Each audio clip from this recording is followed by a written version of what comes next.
Hello बच्चों, स्वागत है आपका अपने YouTube चैनल पर। हम जो सेल की सीरीज पढ़ रहे हैं उसी के अंदर आज जो अपना टॉपिक है वो क्या है? Cell membrane. लास्ट क्लास तक अपन ने सेल वॉल को कंप्लीट कर लिया था, उसके फंक्शंस को कंप्लीट कर लिया था, किस किस टाइप के फंक्शन सेल वॉल परफॉर्म करती है प्लांट सेल के अंदर।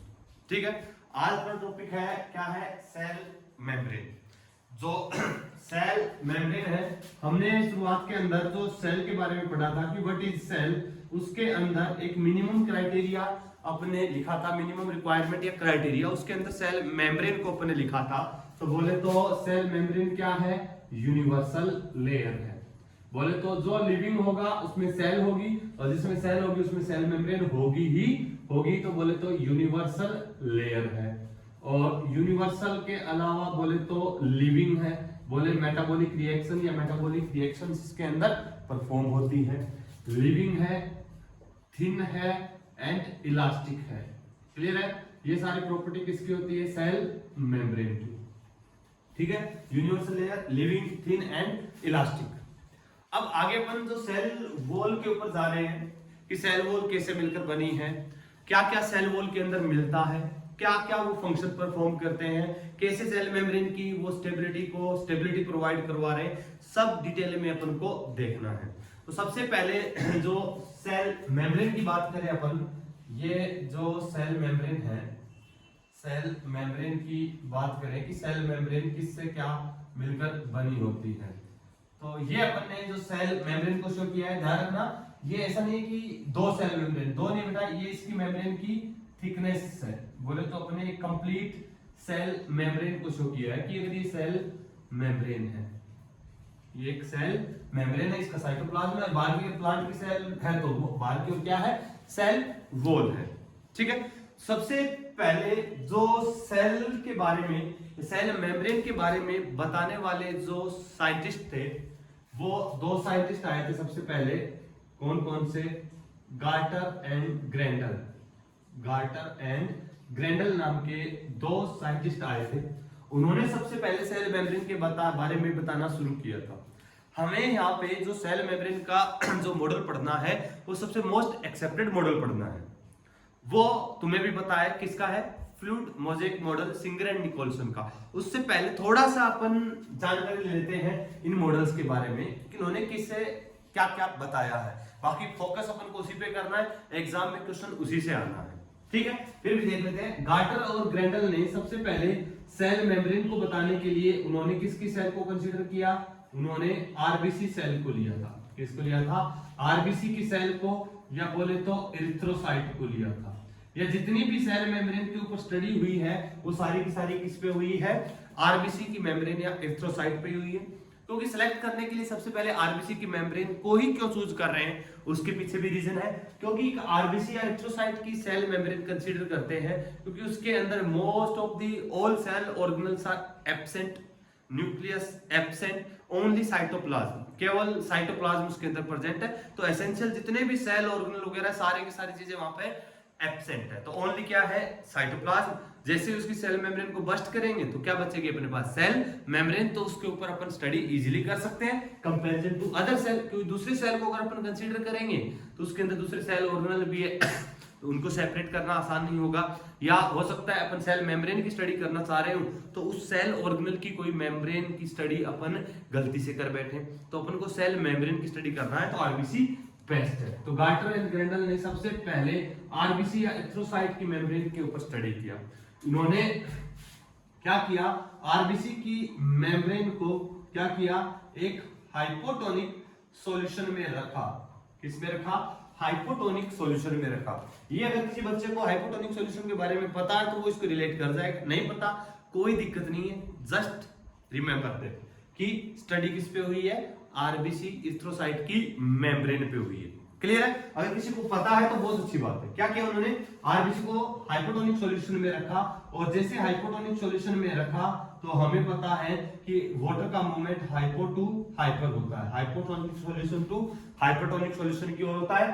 तो इसके अंदर वाटर एंटर करेगा, सेल का साइज बढ़ेगा और इसमें सेल वॉल नहीं है तो सेल क्या हो जाएगी? बस्ट हो जाएगी, सेल फट जाएगी। अगर सेल फट गई तो इसका सारा का सारा साइटोप्लाज्म बाहर आ जाएगा, इसको क्या बोलते हैं, हीमोलाइसिस। क्या बोलते हैं, हीमोलाइसिस। तो सेल फट गई और सारा साइटोप्लाज्म बाहर आ गया, पीछे क्या बची, सेल मेम्ब्रेन बची, क्योंकि मोस्ट ऑफ द सेल, सारे सेल ऑर्गेनल तो क्या है, यहाँ पर एब्सेंट है। तो यहाँ पर इस सेल मेम्ब्रेन की इजीली स्टडी कर सकते हैं। और उन्होंने क्या दिया, गार्टनर एंड ग्रेंडल ने स्टडी करके जो मॉडल दिया, उस मॉडल को उन्होंने नाम दिया था लिपोइडल मॉडल। क्या नाम दिया बेटा, लिपोइडल मॉडल। लिपोइडल नाम में लिखा हुआ है लिपिड मॉडल। उन्होंने क्या बताया कि जो मेम्ब्रेन है वो लिपिड से मिलकर बनी है, लिपिड से मिलकर बनी है। और लिपिड में भी किससे मिलकर बनी है कि फॉस्फोलिपिड की, क्या, फॉस्फोलिपिड की बाइलेयर से मिलकर बनी होती है। कि फॉस्फोलिपिड की कितनी लेयर है, बाइलेयर प्रेजेंट है। क्या बता दिया उन्होंने कि फॉस्फोलिपिड की बाइलेयर प्रेजेंट है सेल मेम्ब्रेन में। तो ये मॉडल दिया उन्होंने, लिपोइडल मॉडल। क्लियर है। अब अपन आते हैं फॉस्फोलिपिड की बाइलेयर पर। उससे पहले फॉस्फोलिपिड के मॉलिक्यूल के बारे में अपन थोड़ा सा डिस्कशन कर लेते हैं कि फॉस्फोलिपिड का मॉलिक्यूल क्या होता है, जिससे कि अपन को आगे इजीली समझ में आए कि फॉस्फोलिपिड की बाइलेयर का मतलब क्या है, उसका सेंस क्या है। क्लियर है। तो इसी के बारे में बताने के लिए थोड़ा सा मैं इसको वापस इस डायग्राम को रफ कर रहा हूं, वापस अपन रिप्रेजेंट कर देंगे। पहले फॉस्फोलिपिड के मॉलिक्यूल का डिस्कशन कर लेते हैं। ध्यान से सुनना बेटा कि फॉस्फोलिपिड का मॉलिक्यूल, जो फॉस्फोलिपिड है, फॉस्फोलिपिड का जो एक मॉलिक्यूल है उसके दो पार्ट होते हैं। कितने पार्ट होते हैं उसके, दो पार्ट होते हैं। एक हेड होता है, ये लो हेड है, एक हेड पार्ट है और टेल पार्ट है। क्लियर है। हेड है और टेल है। हेड है, हेड है, हेड पार्ट है, उसके अंदर प्रेजेंट है क्या, फॉस्फेट। नाम तभी तो क्या है, फॉस्फोरिक एसिड, फॉस्फोरिक या फॉस्फोलिपिड। क्या प्रेजेंट इसमें, फॉस्फेट। और हेड है, हेड होता है पोलर। कैसा होता है, पोलर। कैसा है, पोलर। और जो पोलर होगा और उसको क्या बोलते हैं अपन, हाइड्रोफिलिक। तो हेड कैसा है इसका, हाइड्रोफिलिक हेड। क्या बोले तो पोलर है। हाइड्रोफिलिक का मतलब समझते हो ना, हाइड्रो का मतलब पानी, फिलिक का मतलब लव, प्यार, मोहब्बत, इश्क, जो भी तुम समझो वो सब। जो वाटर से प्यार करता है उसको क्या बोल रहे हैं, हाइड्रोफिलिक, वाटर लविंग। तो इसका हेड क्या है, वो वाटर से प्यार करता है। क्या करता है, वाटर से प्यार करता है। आसपास में पानी आएगा तो उसे कोई दिक्कत नहीं है, आसपास वाटर का माहौल होगा तो कोई दिक्कत नहीं है, हंसता खेलता रहेगा, मस्त रहेगा, नो प्रॉब्लम। क्लियर है। लेकिन इसका जो टेल पार्ट है, इसके अंदर दो टेल रिप्रेजेंट करी है। टेल जो होती है वो बनी होती है किससे, फैटी एसिड से। किससे मिलकर बनी है वो, फैटी एसिड से। और टेल पार्ट होता है वो इसका होता है क्या, हाइड्रोफोबिक। कैसा है, हाइड्रोफोबिक टेल है। तो हाइड्रो मतलब समझ गए पानी, फोबिक, फोबिया क्या मतलब हुआ, डर, हेट, नफरत, जो भी समझो, जो वाटर से नफरत करता है। जैसे सर्दियों के टाइम में तुम लोग करते हो कि सुबह नहीं शाम को नहाएंगे, शाम को सोचते हो तो शाम हो चुकी है, अब तो कल सुबह ही नहाएंगे, कुछ वैसा ही है। हाइड्रोफोबिक क्या है, मेम्ब्रेन का जो टेल वाला पार्ट है वो हाइड्रोफोबिक है। बोले तो आसपास में पानी भटकेगा तो पानी को भाव ही नहीं देगा, पानी से दूर जाएगा। ये इधर पास जाना चाहेगा, ये बोला चला जा मेरी जिंदगी से, मेरे आसपास भी मत भटक। तो वाटर को हेट कर रहा है। तो पार्ट क्या है, हाइड्रोफिलिक। यहाँ पर हाइड्रोफोबिक भी है, हाइड्रोफिलिक भी है। अगर किसी मॉलिक्यूल पे, एक मॉलिक्यूल के अंदर अगर दो पार्ट एक साथ प्रेजेंट हो, दो पार्ट एक साथ प्रेजेंट हो, बोले तो हाइड्रोफिलिक एंड हाइड्रोफोबिक। इसमें हाइड्रोफिलिक भी है, हाइड्रोफोबिक भी है। इस टाइप के मॉलिक्यूल को हम क्या बोलते हैं, एम्फीपैथिक मॉलिक्यूल। क्या बोलेंगे इसको, एम्फीपैथिक मॉलिक्यूल। बोले जिसमें हाइड्रोफिलिक और हाइड्रोफोबिक दोनों पार्ट प्रेजेंट हो। क्लियर है। तो ये क्या हो गया, फॉस्फोलिपिड का एक मॉलिक्यूल। इसके बारे में और अच्छे से जानकारी ले लेते हैं। यहाँ पे अपने दो टेल रिप्रेजेंट करी है, ध्यान से सुनना, शानदार चीज है, बड़ी गजब की चीज आने वाली है। आगे अपन इसको यूज भी करेंगे, ध्यान से सुनिएगा। इसके अंदर अपने बनाई है दो टेल बनाई है, वापिस से सुन लेना। ये लो भाई, ये बड़ा खुश है, इसके अंदर दो टेल प्रेजेंट है, ठीक है। तो यहाँ पर जो दो टेल बनाई है अपन ने, दोनों टेल में फर्क है। क्या फर्क है, एक जो टेल होती है वो होती है सैचुरेटेड हाइड्रोकार्बन से बनी हुई है। किससे बनी हुई है वो? सैचुरेटेड हाइड्रोकार्बन से।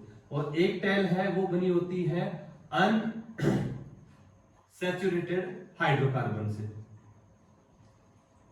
हाइड्रोकार्बन से सैचुरेटेड और अनसैचुरेटेड हाइड्रोकार्बन से बनी हुई दो चेन है। जो सैचुरेटेड हाइड्रोकार्बन का मतलब तुम समझते ही हो कि कार्बन की वो चेन जिसके बीच में सारे के सारे क्या हो? सिंगल बॉन्ड प्रेजेंट हो, सैचुरेटेड हाइड्रोकार्बन कहलाता है। और अनसैचुरेटेड वो जिसमें कार्बन कार्बन के बीच में डबल बॉन्ड या कोई भी ट्रिपल बॉन्ड आ जाए तो वो चेन क्या होती है? Unsaturated hydrocarbon.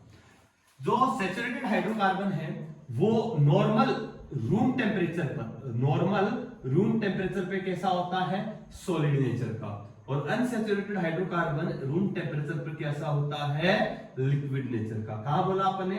Normal room temperature पर, नॉर्मल टेम्परेचर पर।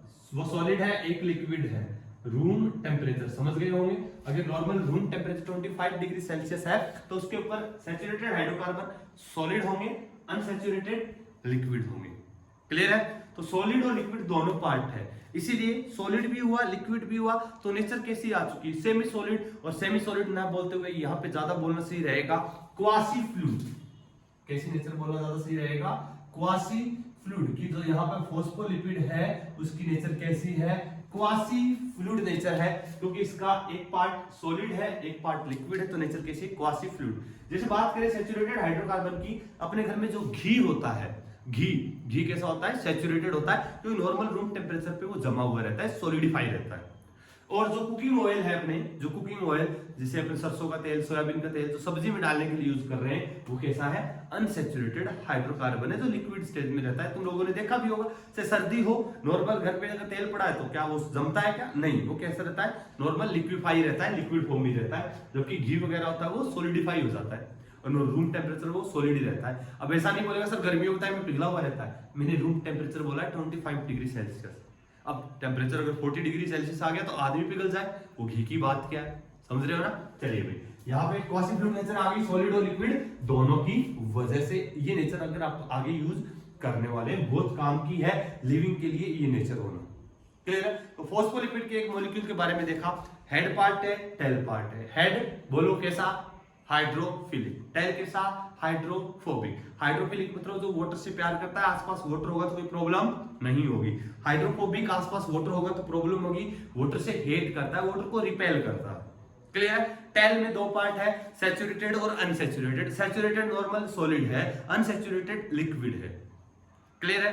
ये सब पार्ट किसमें है? फॉस्फोलिपिड में। और सॉलिड और लिक्विड दोनों पार्ट होने की वजह से सेल मेम्ब्रेन की मोइटी या बोले तो सेल मेम्ब्रेन की प्रॉपर्टी कैसे आ चुकी है?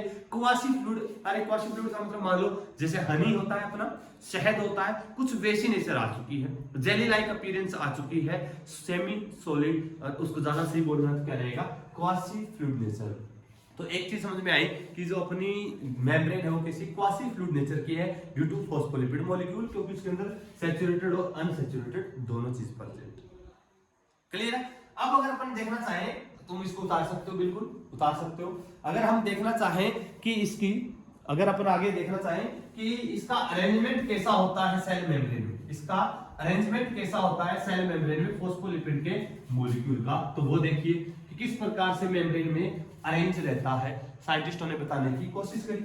चलिए देखना, ये वापस मैं बता देता हूं कि अगर ये फॉस्फोलिपिड का मॉलिक्यूल अगर अपन बनाए, ये सेल मेम्ब्रेन की थिकनेस, डायग्राम तो अपन अच्छा बनाते ही है, पहले ही बता था। इतना अच्छा डायग्राम बनाने की तुम कोशिश मत करना, क्योंकि तुम नहीं बना पाओगे, लेकिन फिर भी कोशिश करने वालों की कभी हार नहीं होती, लेकिन कभी कभी बेइज्जती हो जाती है बेटा। चलिए सुनिएगा। हाँ, अगर कैसे फॉस्फोलिपिड का मॉलिक्यूल अरेंज है तो 2 3 4 टाइप में शो कर रहा हूं, तुम बताना कौन सा सही है इनमें से। क्लियर? ध्यान से।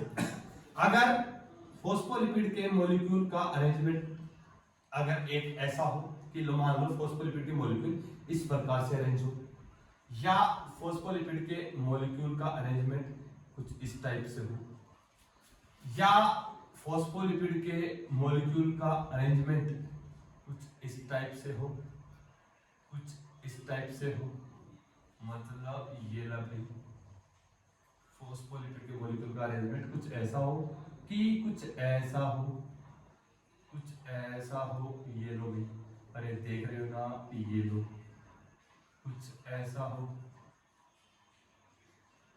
बन जा रहे, ठीक है, समझ जाना, ये लो कैसा अरेंजमेंट हो सकता है। कंडीशन फर्स्ट, सेकंड, थर्ड और फोर्थ, ये यूनिलेयर है, ये बाइलेयर है, ये भी बाइलेयर है। बताना क्या ऐसा हो सकता है। हमें पता है सेल के अंदर हो या बाहर हो, कैसा माहौल है, एक्वस मीडियम है, बाहर हो या अंदर हो कैसा है, एक्वस मीडियम है, चारों ओर पानी ही पानी है, चाहे यहाँ सही या देखे या ना देखे, ये तो पानी पानी ही रहती है। कौन सेल, चाहे अंदर हो या बाहर हो, एक्वस मीडियम, अरे है कि नहीं है। चलिए भाई, अगर एक्वस मीडियम है तो वाटर प्रेजेंट होगा, तो ये इसका हेड, ये इसका टेल, हेड कैसा हाइड्रोफिलिक, बाहर वाटर है तो कोई प्रॉब्लम नहीं है, लेकिन टेल वाले पार्ट की ओर क्या है, वाटर अगर एक्वस मीडियम है, क्या बोलिए दिक्कत है कि नहीं है, अरे बड़ी दिक्कत है, क्यों नहीं है, बोले चल हट, मुझे तू पसंद नहीं, आई हेट यू बोलेगा, कौन, टेल बोलेगा, क्योंकि वो हाइड्रोफोबिक है, तो सेल मेम्ब्रेन की स्टेबिलिटी स्ट्रक्चर बनी नहीं पाएगी। तो बोले तो फर्स्ट अरेंजमेंट बोलो यस और नो, बोल दिया नो सर।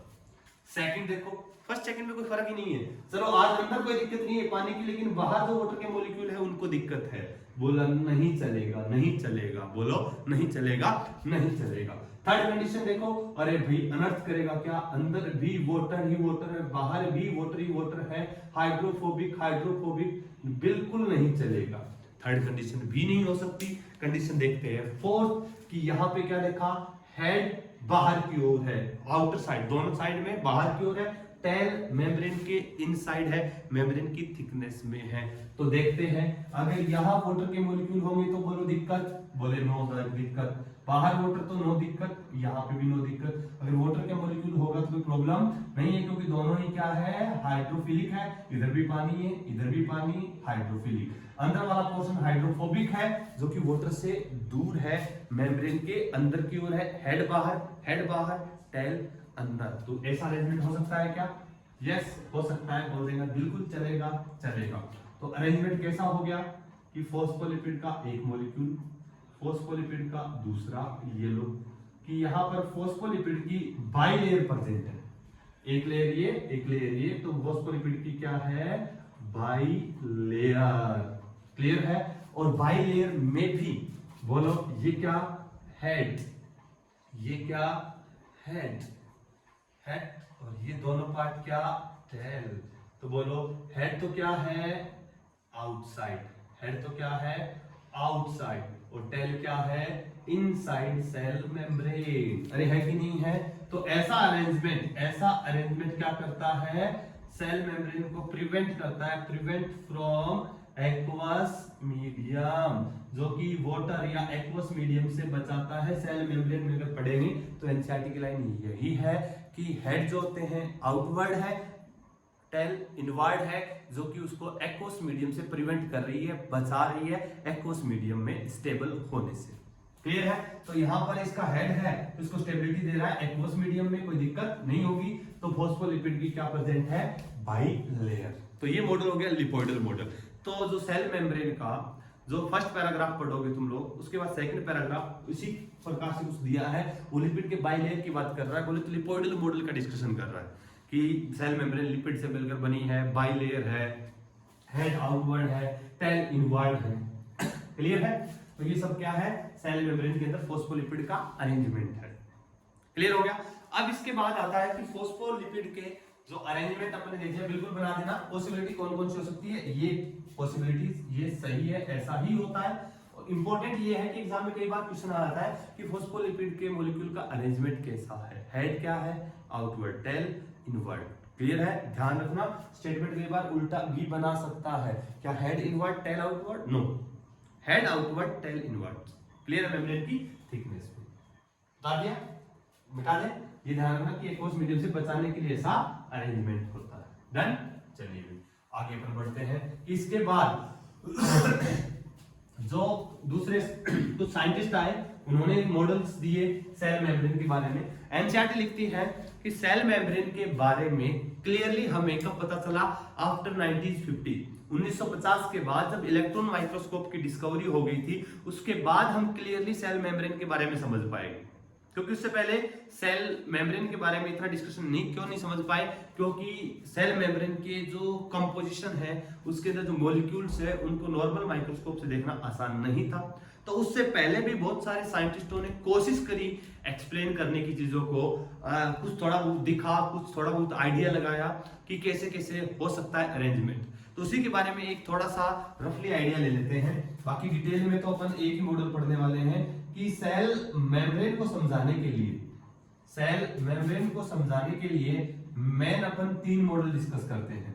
कितने मॉडल डिस्कस करते हैं? 3 मॉडल डिस्कस करते हैं सेल मेम्ब्रेन को समझने के लिए। सबसे पहला मॉडल है सैंडविच मॉडल। क्या है?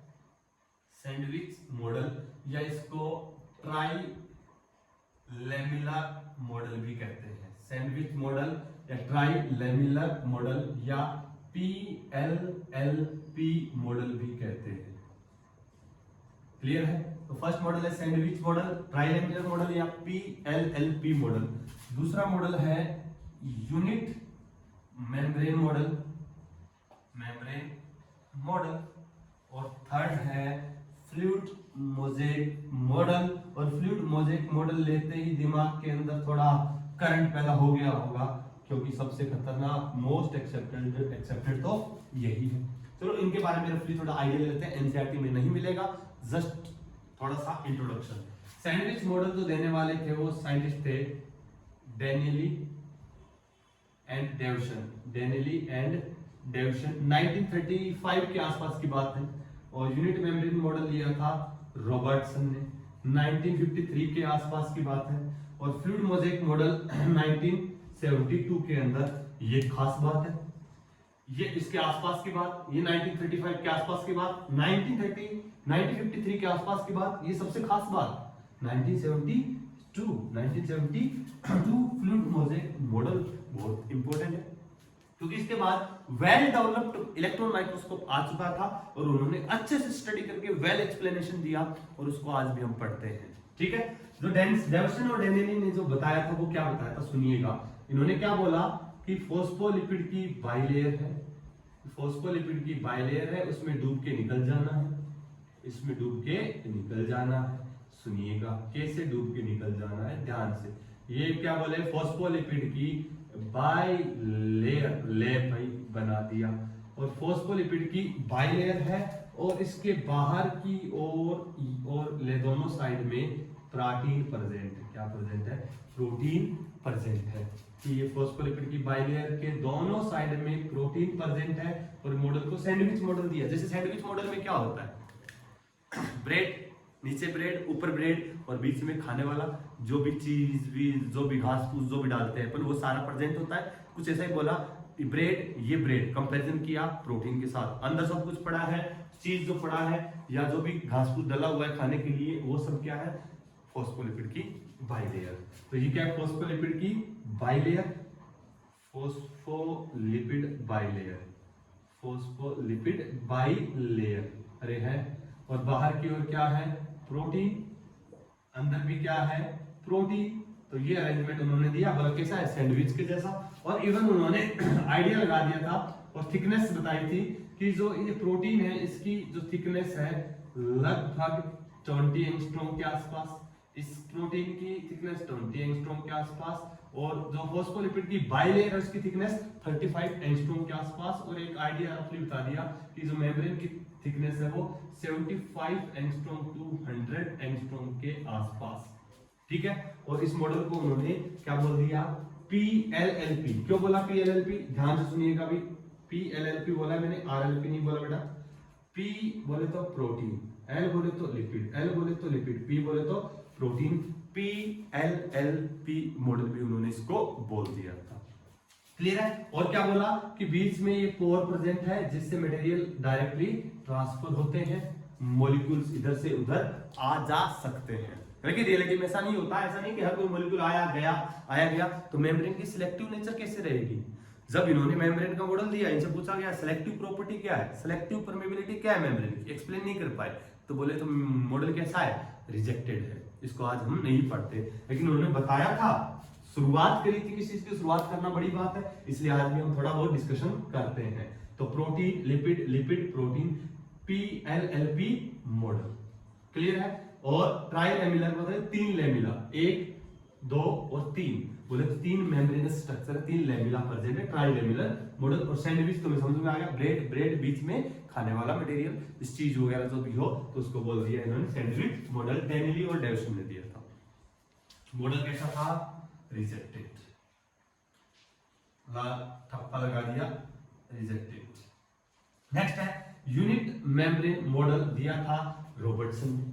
ये मॉडल इन्होंने देख के क्या बताया, उन्होंने सैंडविच मॉडल को स्पॉट किया था, डेनिली और डेविसन को स्पॉट किया, बोला कुछ ऐसा ही होता है। और उन्होंने क्या ऐड किया, चाहे कोई सेलुलर मेम्ब्रेन हो या ऑर्गेनल मेम्ब्रेन हो, सेलुलर मेम्ब्रेन हो या ऑर्गेनल मेम्ब्रेन हो, वो स्ट्रक्चरली एंड फंक्शनली सिमिलर होती है। स्ट्रक्चरली और फंक्शनली क्या होगी, वो सिमिलर होगी। फर्क होगा तो उसकी बोले तो कंपोजिशन में, डिफर सिर्फ किसमें होगा, सिर्फ उनकी केमिकल कंपोजिशन में थोड़ा बहुत फर्क आ सकता है, थिकनेस में फर्क आ सकता है। बाकी बेसिक मेम्ब्रेन जो भी होगी वो सारी मेम्ब्रेन यूनिट मेम्ब्रेन होगी, सभी मेम्ब्रेन एक जैसी होगी। ये बात उनकी सही थी कि सभी मेम्ब्रेन से सेल की मेम्ब्रेन हो, ऑर्गेनल की मेम्ब्रेन हो, प्रोकैरियोट की हो, यूकैरियोट की, सबकी मेम्ब्रेन सेम है, स्ट्रक्चर और बेसिक फंक्शन सेम है। क्लियर है। इसको बोला उन्होंने यूनिट, बोले तो सबकी एक जैसी है, यूनिट मेम्ब्रेन मॉडल। ये बात उनकी ठीक थी तो इसको हमने मान लिया। लेकिन इनसे पूछा गया बताइए मेम्ब्रेन में ट्रांसपोर्ट जो हो रहा है वो सिलेक्टिवली परमिएबल कैसे है, उसके बारे में ये एक्सप्लेन नहीं कर पाए। तो बोले तो सिलेक्टिवली परमिएबिलिटी को एक्सप्लेन नहीं कर पाए रॉबर्टसन, तो ये मॉडल भी कैसा है, रिजेक्टेड है। क्लियर है। तो इन्होंने भी क्या बताया कि सेल हो या कोई ऑर्गन हो, उनका स्ट्रक्चर और फंक्शन तो सिमिलर है लेकिन कंपोजिशन थोड़ा बहुत वेरी कर सकता है। बाकी सारी मेम्ब्रेन यूनिट मेम्ब्रेन है, बोले तो सब मेम्ब्रेन एक जैसी है। तो इस मेम्ब्रेन को बोला यूनिट मेम्ब्रेन मॉडल। और उसके बाद आता है सबसे खतरनाक, सबसे जबरदस्त, जानदार फ्लूइड मोज़ेक मॉडल। और फ्लूइड मोज़ेक मॉडल 1972 में देने वाले साइंटिस्ट का स्वागत कीजिएगा तालियों के साथ। कौन से हैं, Singer and Nicolson, Singer and Nicolson, जिसको आज भी हम पढ़ते हैं। और बोले तो most widely accepted model, most widely accepted model आज के टाइम में जिसको हम पढ़ रहे हैं वो फ्लूइड मोज़ेक मॉडल 1972 में सिंगर एंड निकोलसन ने दिया था, वही मॉडल है। इतना क्लियर है सबको, बनाइए फटाफट।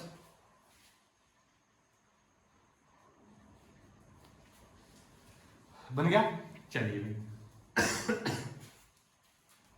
अब आगे बढ़ते हैं अपन कैसे सेल मेम्ब्रेन में फ्लूइड मोज़ेक मॉडल के बारे में डिस्कस करना है। वही मॉडल है अपने सिलेबस के अंदर और एनसीईआरटी में उसी का एक्सप्लेनेशन है। तो एग्जाम में तो वही आने वाला है, एग्जाम में तो वही आएगा, तो ध्यान से। तो अभी अपना टॉपिक क्या है, fluid mosaic model, fluid mosaic model.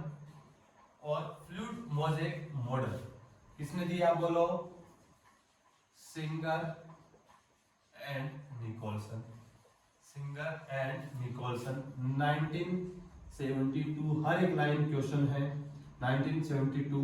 बोले तो modern and most widely accepted model, modern and most widely accepted model कौन सा है, बोलो जरा बोलो, फ्लूइड मोज़ेक मॉडल। इन्होंने भी जो भी स्टडी हुई है वो किस पे हुई है, आरबीसी की मेम्ब्रेन पर। आरबीसी का दूसरा नाम बोले तो इरिथ्रोसाइट, अरे पता है ना, वेरी गुड। तो इरिथ्रोसाइट या आरबीसी का अगर अपन कंपोजिशन देखें, एनसीईआरटी ने दिया है, बिल्कुल इंपॉर्टेंट है कि कौन कौन से कंपोनेंट आरबीसी या नॉर्मल मेम्ब्रेन में मिलते हैं। देखिएगा अगर वो आरबीसी की सेल है, आरबीसी सेल, और कंपैरिजन कर रहे हैं कोई अदर सेल, आरबीसी की सेल या अदर सेल, तो आरबीसी की सेल में अगर देखें जैसे मिलेगा प्रोटीन, लिपिड और कार्बोहाइड्रेट। ये किसमें है? अदर सेल के अंदर भी मिलेगा।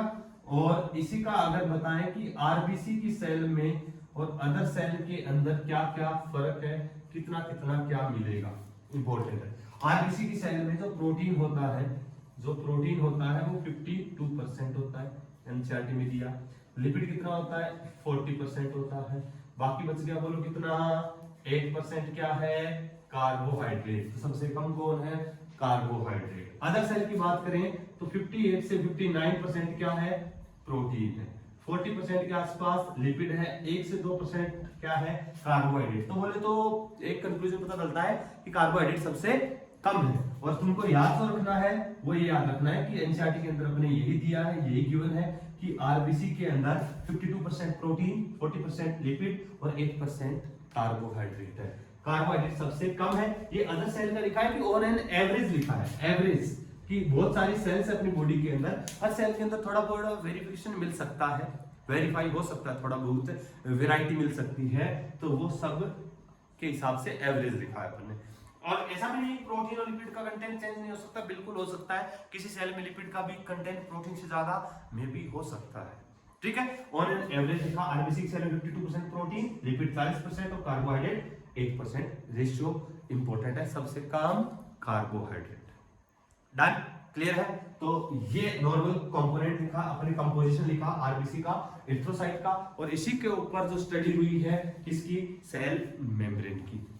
तो अब अपन को देखना है कि प्रोटीन, लिपिड, कार्बोहाइड्रेट किस किस टाइप के हैं, क्या क्या है, उसके ऊपर आते हैं। हेमाटाइटिस है, इसको लिख लो फटाफट, इसको आगे थोड़ा सा एक्सटेंड और करते हैं, आगे की चर्चा अभी अपन कर रहे हैं। क्लियर है? उतार दिया। चलिए अभी अब देखते हैं इसमें प्रोटीन, लिपिड और कार्बोहाइड्रेट किस टाइप के, किस किस के हैं।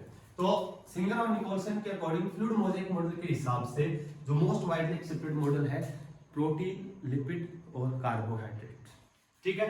तो यहां पर अगर देखें सिंगर और निकोलसन के मॉडल के बेसिस पर क्या क्या प्रेजेंट है? लिपिड प्रेजेंट है और प्रोटीन प्रेजेंट है। ज्यादा कौन है? प्रोटीन। कम है 40% क्या है? लिपिड। 52% क्या है? प्रोटीन। क्लियर है? लेकिन ध्यान रखना, इंपॉर्टेंट चीज आ रही, यहां पर परसेंट कंपोजिशन प्रोटीन का ज्यादा है, ठीक है। लेकिन सेल मेम्ब्रेन का जो मेन कंपोनेंट है, मेन कंपोनेंट है वो कौन है? लिपिड है। ध्यान से कि जो ऑल ओवर जो मोइटी बोले तो प्रॉपर्टी जो होगी मेम्ब्रेन की वो लिपिड के अकॉर्डिंग होगी, फोस्फोलिपिड के मॉलिक्यूल के अकॉर्डिंग होगी। कैसे? मान लो एक ये रूम है, इसके अंदर अपन ने इस रूम को रुई से भर दिया, इससे रुई से कंप्लीट पैक कर दिया, पूरा भर दिया इसको, और उतने ही वेट की, जितने वेट के अपने रुई ली उतने ही वेट के पत्थर से इसको भरेंगे, क्या ये पूरा भर जाएगा? बताइए, भर जाएगा? क्या आंसर? नहीं भरेगा। नहीं भरेगा, बिल्कुल वैसा है कि लिपिड के मॉलिक्यूल कैसे हैं? बिल्कुल लाइट है, प्रोटीन के थोड़े हेवी है। लाइट है तो वो वॉल्यूम ज्यादा कवर करते हैं सेल का, वो सेल की मेम्ब्रेन का वॉल्यूम ज्यादा कवर करते हैं, इसलिए फ्रेमवर्क सेल मेम्ब्रेन का या मेन कंपोनेंट कौन है? लिपिड है। परसेंट कंपोजिशन कम है, लेकिन ऑल ओवर मोइटी या जो मेन फ्रेमवर्क है वो कौन बना रहा है? लिपिड बना रहा है। क्लियर है ना? जैसे वापिस से सुन लो, अगर रुई से इस कमरे को भरे, इस रूम को भरे तो बिल्कुल भर जाएगा, और उतने ही वेट का अगर पत्थर से भरे तो पूरा रूम का वॉल्यूम कवर नहीं होगा, क्योंकि पत्थर भारी है, लिपिड लाइट वेट, बोले तो रुई हल्की है। क्लियर है ना? तो ये क्या है? Main component.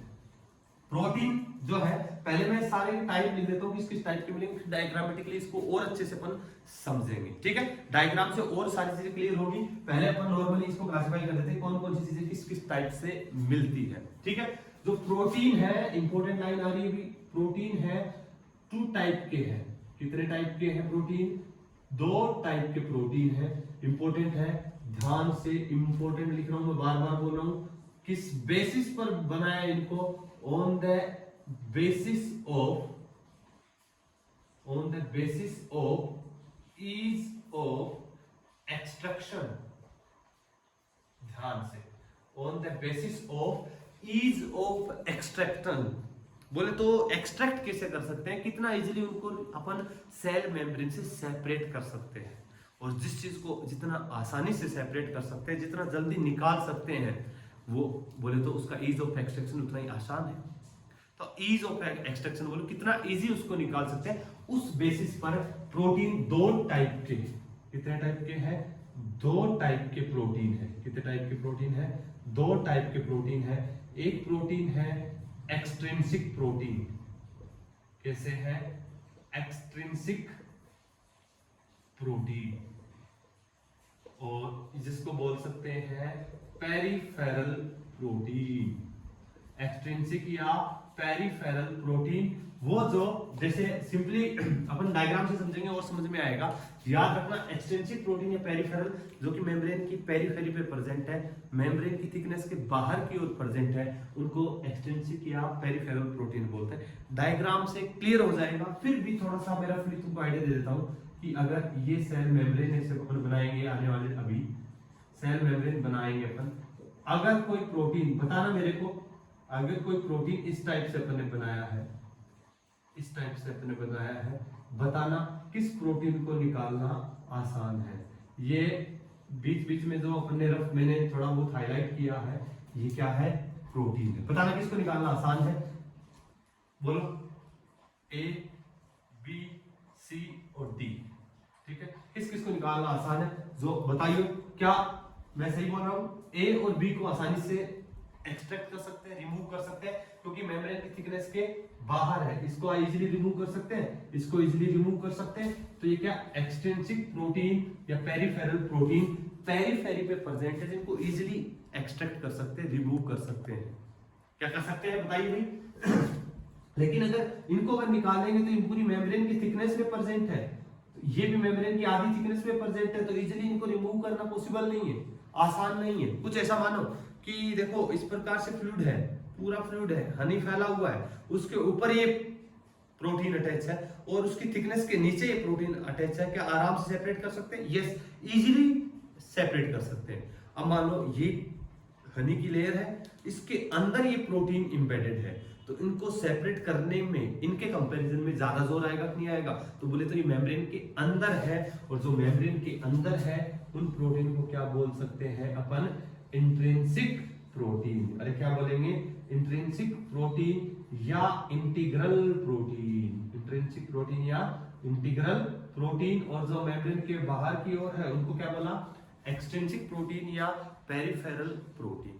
क्लियर है? तो देखो ये इंट्रिंसिक है, अंदर है, ये भी इंट्रिंसिक है। ये देखो मेम्ब्रेन की पूरी थिकनेस में एम्बेडेड है, और ये मेम्ब्रेन की आधी थिकनेस में एम्बेडेड है। इस बेसिस पे दो टाइप के हो गए, एक तो जो पार्शियली एम्बेडेड है, पार्शियली एम्बेडेड आधे धसे हुए, और कुछ एक ऐसे हैं जो कंप्लीटली एम्बेडेड है। अरे है, बता दो जरा। कुछ है पार्शियली एम्बेडेड, कुछ है कंप्लीटली एम्बेडेड। अरे है कि नहीं है? ये कंप्लीटली एम्बेडेड है, ये पार्शियली एम्बेडेड है, लेकिन धसे हुए हैं, इनको निकालना आसान नहीं है, इसलिए इंट्रिंसिक है। एक्सट्रिंसिक जो जिनको निकालना आसान है। अरे नाम में क्या लिखा है? एक्स। नाम में क्या लिखा है? जो एक्स है, मतलब जो जिंदगी से ऑलरेडी बाहर है, और जो बाहर है उसको बाहर निकालना, मतलब बाहर निकले हुए को क्या निकालोगे? बोले तो एक्सट्रिंसिक। और जो अभी अंदर है निकाल देंगे तो काम नहीं चलेगा, निकालना नहीं है, तो जो है उसको रखो, तो बोले तो इंट्रिंसिक। और निकालोगे तो जोर आएगा। अरे आएगा नहीं आएगा? बिल्कुल, सब समझदार बच्चे हैं। तो निकालने में क्या आएगा? जोर आएगा। तो प्रोटीन के साथ इंट्रिंसिक, बाहर वाले को रिमूव करना एक्सट्रिंसिक। अरे क्लियर है ना? तो प्रोटीन दो टाइप से, बाकी और डिटेल में डायग्राम बनाने वाले, टेंशन मत लीजिएगा। तो दो टाइप के प्रोटीन बना दिए, एक्सट्रिंसिक और इंट्रिंसिक। इंट्रिंसिक दो टाइप के, पार्शियली एम्बेडेड और कंप्लीटली एम्बेडेड। क्लियर है? नेक्स्ट आते हैं अपन लिपिड के ऊपर, ध्यान से सुनिएगा। लिपिड में सबसे मोस्ट इंपोर्टेंट कंपोनेंट कौन है? फॉस्फोलिपिड। क्या है? फॉस्फोलिपिड सबसे ज्यादा है, जो कि फ्रेमवर्क बनाता है सेल मेम्ब्रेन का। और फॉस्फोलिपिड की जगह नाम कई बार ये भी हो सकता है, क्या आ जाए? फॉस्फोग्लिसराइड। क्या आ जाए? फॉस्फोग्लिसराइड। फॉस्फोलिपिड या फॉस्फोग्लिसराइड। क्लियर है? एक लिपिड आ गया। दूसरा लिपिड ध्यान से सुनिएगा जरा, स्टिरोल। कौन सा? स्टिरोल। ये पूरी बायोलॉजी का यहीं पे ले लेता हूं, कहीं ना कहीं अपने नाम ये आ जाएंगे। जो स्टिरोल है 3 टाइप के हो सकते हैं, जैसे बोलो छोले स्टिरोल, छोले नहीं रहे, कोलेस्ट्रोल। क्या है? कोलेस्ट्रोल। Very good. दूसरा फाइटोस्टिरोल, वेरी गुड। कोलेस्ट्रॉल, फाइटोस्टिरोल, और एक है अर्गोस्टिरोल। कौन कौन से हैं? कोलेस्ट्रॉल, फाइटोस्टिरोल और अर्गोस्टिरोल। रोल भी आएगा। और जो कोलेस्ट्रॉल है वो किस में मिलेगा? एनिमल की सेल मेम्ब्रेन में। एनिमल की सेल मेम्ब्रेन में क्या मिलेगा? कोलेस्ट्रॉल। फाइटो बोले तो प्लांट, और प्लांट सेल में क्या मिलेगा? फाइटोस्टिरोल। अर्गोस्टिरोल मिलेगा बहुत बिल्कुल पढ़ा है प्लांट डाइवर्सिटी में, बायोलॉजिकल क्लासिफिकेशन में। फंगस में क्या मिलेगा?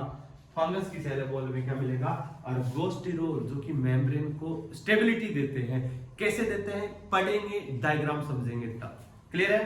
तो कोलेस्ट्रॉल एनिमल सेल में, फाइटोस्टिरोल प्लांट सेल में, अर्गोस्टिरोल फंगस में। तीनों ही क्या? प्रोकैरियोट की यूकैरियोट। फंगस कैसा? अरे तीनों ही यूकैरियोट। लेकिन इसी की जगह अगर बात करें प्रोकैरियोट्स में, किसमें? बोल दे प्रोकैरियोट्स में क्या मिलेगा बेटा जी? होपेनोइड्स। क्या मिलेगा? होपेनोइड्स। फॉस्फोलिपिड में क्या? अपने स्टिरोल में क्या मिलेगा? स्टिरोल में कोलेस्ट्रॉल, फाइटोस्टिरोल, अर्गोस्टिरोल ना मिलके उसके सिमिलर क्या मिलेगा? होपेनोइड, जो कि मेम्ब्रेन को स्टेबिलिटी देता है। स्टिरोल क्या करेगा? Provide stability to the membrane. Membrane को स्टेबिलिटी कैसे देगा? थोड़ी सी शांति रखिए, बिल्कुल समझ में आएगा एक एक पॉइंट। अभी एक ओवरव्यू तुम लिख लोगे तो थोड़ा फिर डायग्राम से और इजीली चीजों को समझ पाएंगे। क्लियर है? तो ये एक लिपिड फॉस्फोलिपिड, दूसरा स्टिरोल हो गया, और तीसरा लिपिड ग्लाइकोलिपिड, काइकोग्लाइकोलिपिड। 3 टाइप के लिपिड। ग्लाइकोलिपिड क्या होता है ये भी शांति रखो, होगा। क्लियर है? और तीसरा कंपोनेंट अपने आता है कार्बोहाइड्रेट, जो कि सबसे कम है, मैं यहां पे एक नाम लिख रहा हूं, absent towards cytosolic part. Cytosolic part की ओर एब्सेंट। सर समझ में नहीं आया साइटोसोलिक पार्ट क्या? चलिए समझिएगा इसको, छोटे छोटे डायग्रामेटिकली मैं समझाता हूँ। ये देखो, ये लो, ये फॉस्फोलिपिड का एक फॉस्फोलिपिड की एक लेयर, फॉस्फोलिपिड की बाई लेयर। अरे है कि नहीं है? ये मान लो ये सेल के, यहां नहीं समझोगे तुम, इधर आओ। ये लो, अगर फॉस्फोलिपिड का मॉलिक्यूल ये बना देते हैं, ये लो, देखना भी गौर से। अगर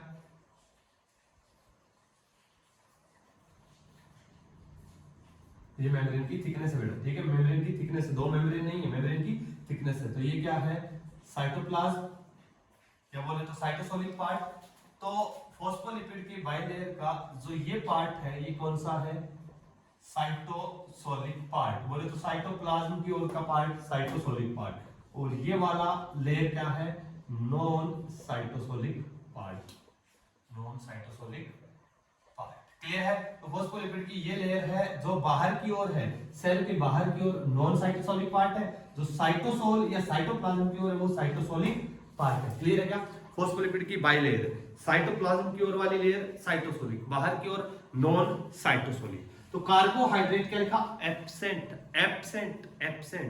टुवर्ड्स साइटोसोलिक। बोले तो साइटोप्लाज्म की ओर यहाँ पे कोई भी कार्बोहाइड्रेट नहीं है। जो भी कार्बोहाइड्रेट प्रेजेंट होगा बाहर की ओर होगा, सेल मेम्ब्रेन के बाहर की ओर होगा। जब डायग्राम समझेंगे समझ में आ जाएगा। ये ओवरव्यू देखा है थ्योरेटिकल, इसी को चार्ट फॉर्म में तुम बना लेना, शॉर्ट नोट्स टाइप में बना लेना। अभी अपना इसका डायग्राम समझना है, और अभी लेक्चर थोड़ा बड़ा हो गया। डायग्राम को अपन समझेंगे ब्रेक के बाद, नेक्स्ट लेक्चर में सेम टाइम सेम जगह। ठीक है? तब तक के लिए टाटा बाय बाय, मिलते हैं नेक्स्ट एपिसोड में। God bless me.